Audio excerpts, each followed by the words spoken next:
Miriam Margolyes, you have taught me how to pronounce your name, which I should have known anyway, but it's Margolyes, not Margolyes, and certainly not Margolyes. Correct. I would like to congratulate you on your red scarf and red lipstick. They go together very well.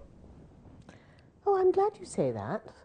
I think the trousers clash, but that's all right. I don't mind that. Well, I think there is a spectrum moving down from red to orange. Before we start, you're very interested in accents. Am I right? I am. What's my accent? Well, I was going to say estuary, but it isn't quite as bad as that. It's modern. Shall we start? Righto. I'm not sure what modern means. Let's start. I'll put the battery in. Please will you count us down? 5, 4, 3, 2, 1. 5, 4, 3, 2, 1. Have you always been a bit of a show-off? Of course. Why? Because I was born like that. I think it's just being a performer. It's a kind of showing off. And I realised that I could make people laugh, and then later I could get paid for it. Where does the performance come from in you? I don't know. My parents, perhaps. I was conceived during an air raid. That could have had something to do with it.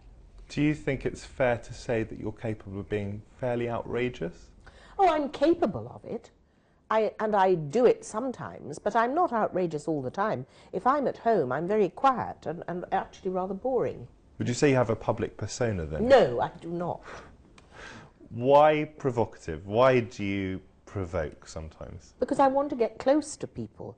And sometimes if you prick them, they respond genuinely. And that's what I like, a genuine response.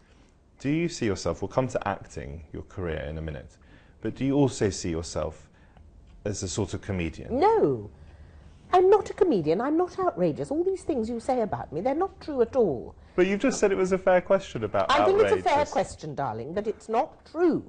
I'm an actress. I'm not a comedian. I don't stand up and do jokes. That's a comedian. But you're capable of being very funny on chat shows, and you make people laugh, I think. I hope I make people laugh. I like to make people laugh.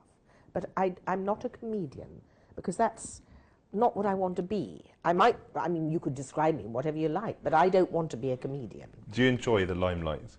No. Okay, so let's move on to acting. What makes a good actor? Very hard to say in a glib way, and I don't like being glib. My therapist told me I must never be glib. So it's attention to detail, careful observation, a love of people, a wanting to communicate, and just talent that you're born with. Do you think you can become a better actor? Yes, of course. Otherwise there'd be no point in learning anything. Yes, of course you can. Are you becoming a better actor? I am. I believe I am. I would like to thank Simon McBurney for a lot of that. He directed me in Endgame, and I was jolly good in that. Where does the skill to be a good actor come from? How much of it is training and how much of it is innate? Oh, a mixture of the two, I think. I don't have any knowledge really of how I create, what is the creative process. I don't know. I just hope that it works. Do you watch yourself back on screen? No!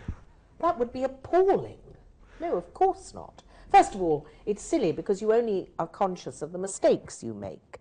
And if you're not conscious of the mistakes you make, you should be. Let's talk a bit about Dickens. You're a big Dickens fan. You're actually doing a tour where you get into the characters of some of the Dickensian characters. Why? Where did the love of it come from? There's something about Dickens, who created over 2,000 characters, by the way, that inflames my soul. I love him. He has an exuberance and a moral energy that I find thrilling, and I will go on reading him, and I hope performing him till I die. How many characters are you handling? I'm doing 21 women and 2 men. And a favourite character? Miss Havisham. Give me a little bit of Miss Havisham. But that's not fair, because there's so much of her. But this bit makes me cry. I'll tell you what real love is.